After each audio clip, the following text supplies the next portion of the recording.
Men Ro'zimatov Shuhratjon, xirurg, laparoskopist bo'lib 18 yildan buyon ishlab kelaman.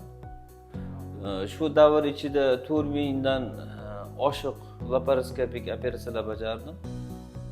Xudoga shukr, yaxshi hammalari.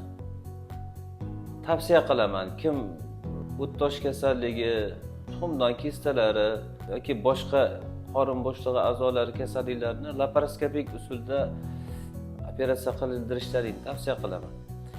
Laparoskopik operatsiyalarda afzalligi, oddiy traditsionlardan afzalligi jarohat kam bo'lishi, kam qon yo'qotishi, shifoxonadan tez kunlarda chiqib ketishi, ish faoliyatini tez tiklanishi bilan afzaldir.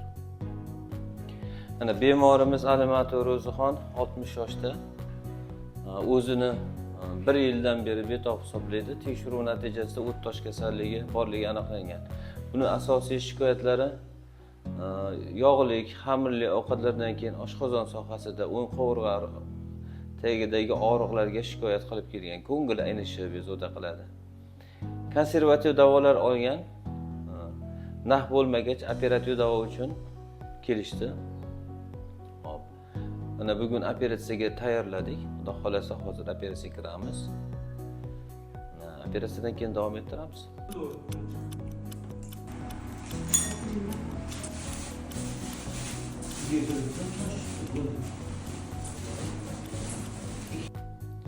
Mana bemorimizni operatsiya laparoskopiya alsistemiya operatsiyasi o'tkazildi. Operatsiyamiz juda ham muvaffaqiyatli o'tdi.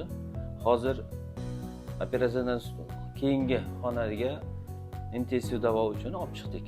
Bemorning holati yaxshi, operatsiyamiz a'lo darajada o'tdi desam bo'ladi. Xudo xolasa ertadan aktivlashtirib yurg'izamiz, ovqatlar beramiz. 2-3 kunda xudo xolasa oilasi davriga qaytadi.